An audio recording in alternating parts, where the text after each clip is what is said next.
Bungoma County is located in western Kenya and is bordered by Uganda in the west. The county is estimated to have a total population of 1.4 million, according to the 2009 census.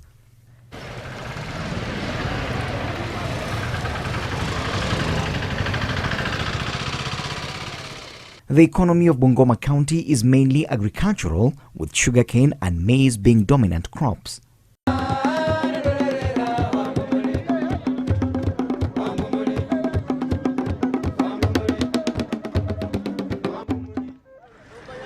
The county has a cosmopolitan population comprising the Sabaot, Tachoni, Teso, Abatura, Banyalabandombi, with the Bukusu subtribe being the largest.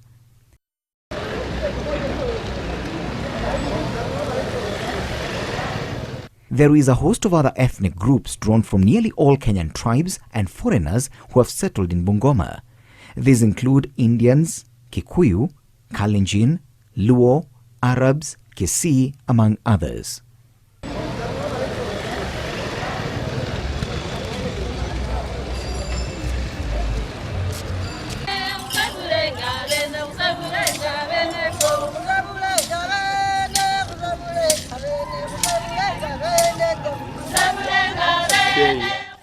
So how did the different tribes finally get settled in Bungoma? Bukusu are, for example, believed to have migrated from Misri and settled in Uganda before the exodus into Kenya, leaving their kin, the Bagisu and Masaba, in eastern Uganda. The Iteso are said to have originated from Nigeria, through Cameroon, Ethiopia and southern Sudan, before landing into Uganda and Kenya. Migration of people is a continuous process depending on socio-economic factors. This perhaps explains the presence of many other tribes in Bungoma County today.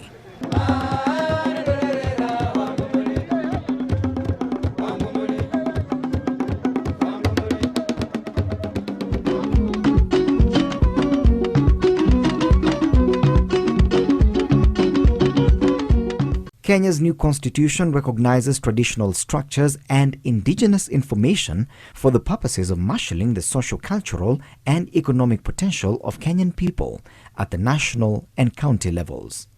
Article 11 of the Constitution recognizes culture as a foundation, promotes all forms of literature and arts, recognizes the role of indigenous knowledge, and offers to protect intellectual property rights, royalty for the use of cultural heritage, use of language and culture as enshrined in the Constitution.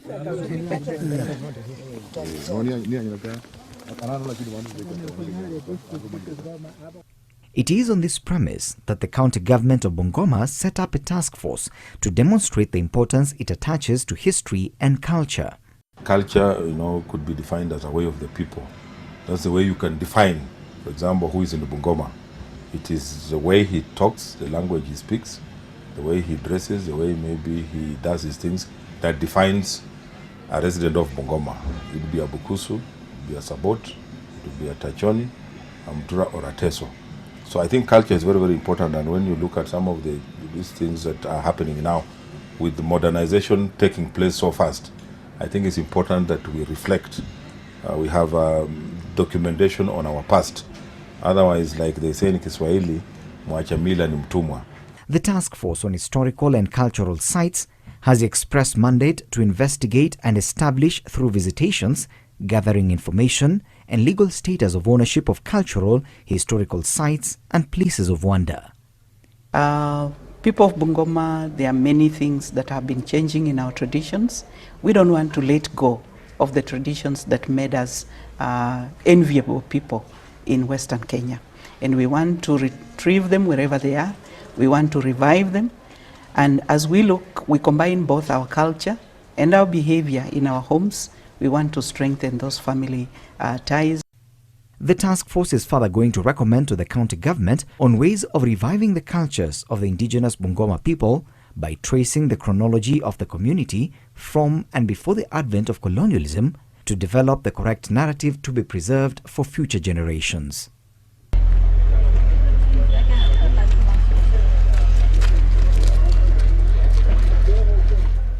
The task force, after receiving presentations, set out to visit the sites to ascertain their locations and meet the communities living around them in order to drum up public participation and consensus. The task force we've had on cultural sites and historical sites will go a long way in enabling us identify these very important cultural sites to protect or safeguard by constructing cultural centers, mausoleums, and recreating, for example, the fortresses that were there in 1894 at Lumboka and in Chetambe for cultural tourism.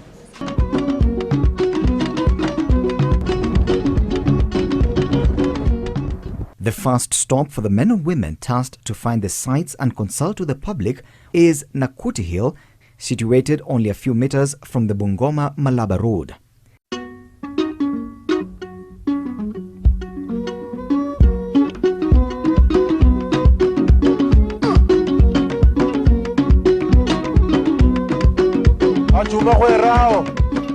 Nakuti Hill is known for its historical significance for peacemaking between the Teso and Bukusu people.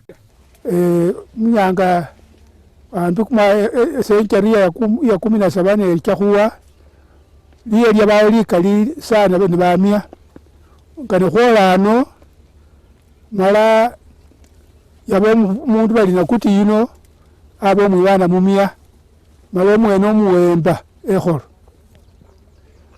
mala omukasi mumia bali woloto kakona warora mala watima wabolira omwana wabwe inali kyobolere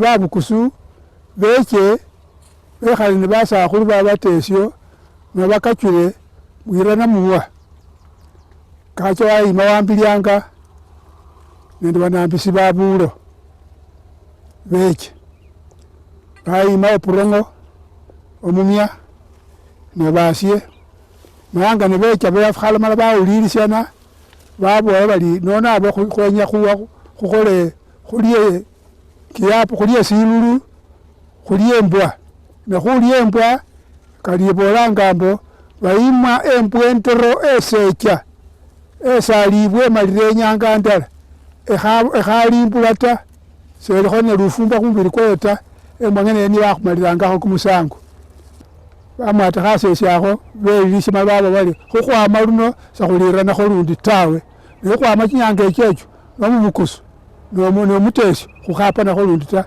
khubera abundu bye khwimila anano. The Iteso and the Bukusu met and reached an agreement, right, of living in harmony and peace for the remaining part of life after wonderful wars and losing so many people. A decision was reached, a dog was slaughtered, beer was made, which was eaten by both the Bukusu and the Iteso. And from that day to date, you'll never hear of any war between the Iteso and the Bukusu. Nakuti Hill has been preserved by the local clan and to this day plays a very important role in the life of the people living here.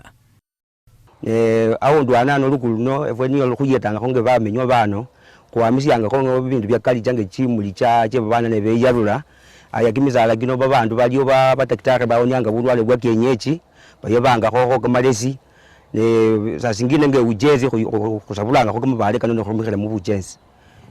Apart from having some of the very rare cultural and medicinal trees, the hill is home to a rare grass that is used during the circumcision ritual, which is an important rite of passage for many Bantu people.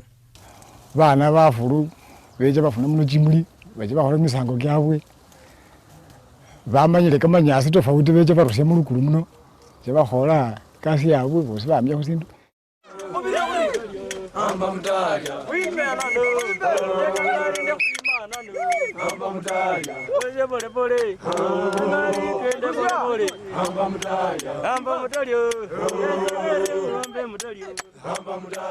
Circumcision among the tribes living in Bungoma County is and remains a very important rite of passage. The problem is that even within the cultural initiation of Imbalu, lots of people have lost the educative part. Because remember that Imbalu lasts 12 months.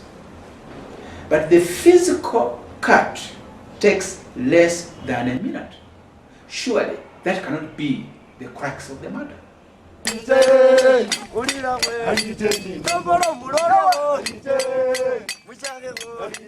For the Bukusu, Tachoni, Vanyalabandombi and Sabaot people, this ritual remains one of the ceremonies that distinguish them from the rest of the world. Circumcision is what makes a Bukusu man a man. And there are phenomenal things that have happened around this ritual. In fact, in the Bukusu community, there are two things that actually come out: circumcision and the mode of burial as an elder. So it is indeed something that gives the Bukusu people an identity. According to the narrative, the first man to be circumcised was by a woman. The narrative says this was occasioned by a heroic deed that was to save the community a lot of terror by a serpent. Samba sambaranile ngunyi omwana wa mundu ne mundu naye omwana wa wele mukhobe ne wele mukhobe naye omwana wa wele omwene sambaranile ngunyi ino niwo omuntu mutayi mukhukhebwa ne khakoba ne khuba mukheberamo bakhalanga bali esituruku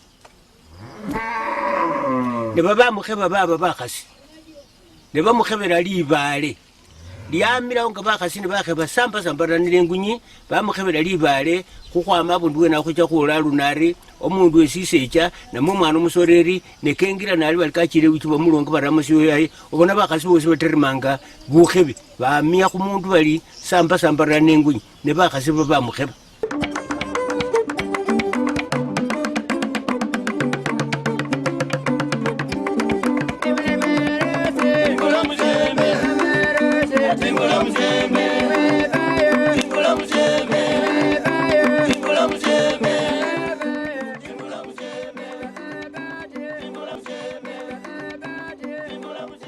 One of the issues that the men and women in this task force have set out to do is find sustainable ways of preserving the cultural sites, among them Vitavicha, Vitosi or Vilongo.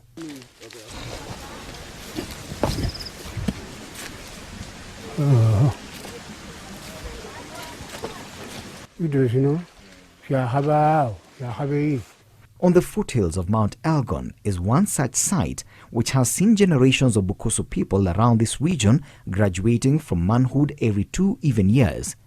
Nono sito sino khwabone mbo silolekhana sichakhuba senekame chimakekhe malwanyi masitenye na babana balongamo sibamira ta.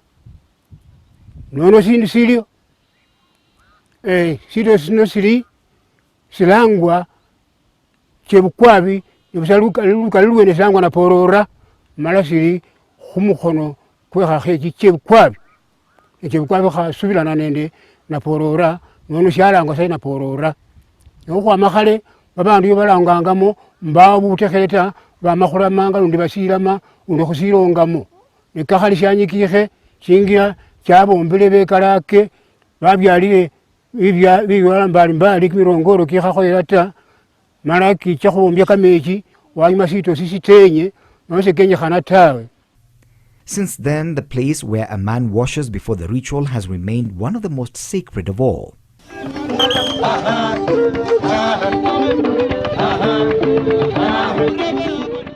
Other similar sites within Bungoma County are being threatened by human activities such as farming and deforestation. There is therefore urgent need to preserve them.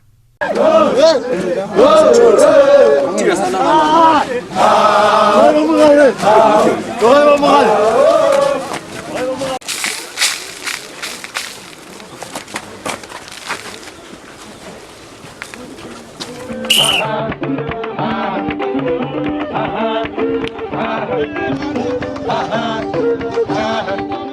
the finding out and negotiating with the people around for preservation of these important cultural sites is something the Wekesa's task force is committed to.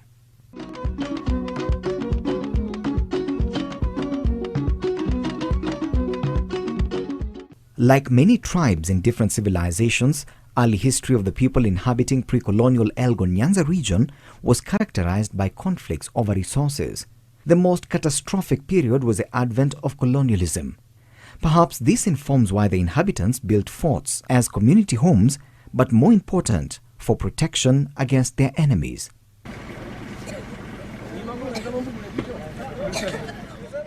Lumboka reminds us of Bukusu heroes such as Musundi and Wambulwa. They built the fort and organized resistance and war against the whites.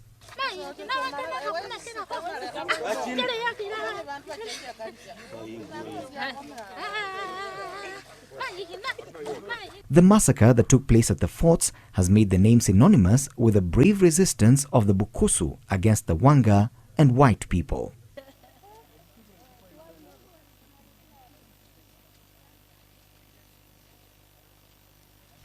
Matayo Walubengo, struggling under the weight of 94 years, is one of the few carriers of the memories as passed on about the history of Lumboka Fort. Nende bawanga bana bekira mone basungu ne babu kusuna baba no munsi bari simiyu omusompi ne kabe kibacyenje muruko bari kibacyenje abantu bacyama bari bacyakura sama ne babona bari omunsi yokecha murumboka yokecha boya be murumboka o mwafwa musikubwa mwoleko babu kusuna bali efuesi khulia sina banya lichune bali fwe sekhuru khata efuesi khulia nisho khulimanya babu kusubalo bane omu kusuyine rundi kalinda omunozino nekeruha chemuruko baba namusasi mwaliyo mugwe kholo yabo yabali Keruha kache bweneyo nenyumeno nabono bano baba ibusi bangola ne babono mbomungosi yino keruhile bayabaga bichamuruko barwe kibacyenje babona bariyo bakobola bono bari kuchikhulase murumboka ne banyura mborundi keruhile ne bacha bapakhira nono rumboka ne bacha baparumboka nono ni khufutareyi baambia rukoba ruya rukonga nuya ruye rubeka nono manya basiranga chinjali mukari basira chinjali kijanga ni chetira kuno rundi chetira ichi nono bandu shauri abandu chinjali chemukari kino bandu bataru babe changa ni chinjali bane barano bali ne abundu wabwe nono baruranga mubiri wa byaba binne baruranga mubiri wa siri bosya bano sya musundi niyo mukhulu we rukoba luno musundi yaba asiri ba oyuna ni mumunda yaba ali na yeniye wecha khuyeta musundi rukoba nono bandu bano baba muburi babu kusuba babamo bamara bafwa ono babu kusuba baona bacha musibale wa mmanga bacha betira mbwenu umwo ne babandi bemenje ne siribwa sheru koba barechanga khoyo bakumwanya ne babona balala becha no musungu basikari becha no musungu uyu bekula kumwanya ne basoleli bali mungo 12 murukobomo bandu bana bakhwami basoleli bahambana mungo barwane nende kimirundi chane yekyo nibalusiria munuma pap nebapa omundu akwa mundu banakhwiranga banamanga wayi khane bakesi bali mukari nibo banarasanga bakimirundu nikyo bamya khuchana barasiranga muno bapa bandu bora 10 basikari babecha bora 10 bandu bafwa ne bandu barama basoyeli baba muruko mukari baona ne bamao babandi bamama muno baba bari baliyo nibo baona basala bandu ata bakusalefwe bama muno baona busa nebisali eli abalibi nebayukha bakora khucheulula ino echawa eulula ino echawa chetambe bakweulula ino balonda khungira echawa chetambe. Although it is many years since the decimation of the fort, a few artifacts can still be found, mostly collected buried underground or kept by the survivors of the massacre. Looking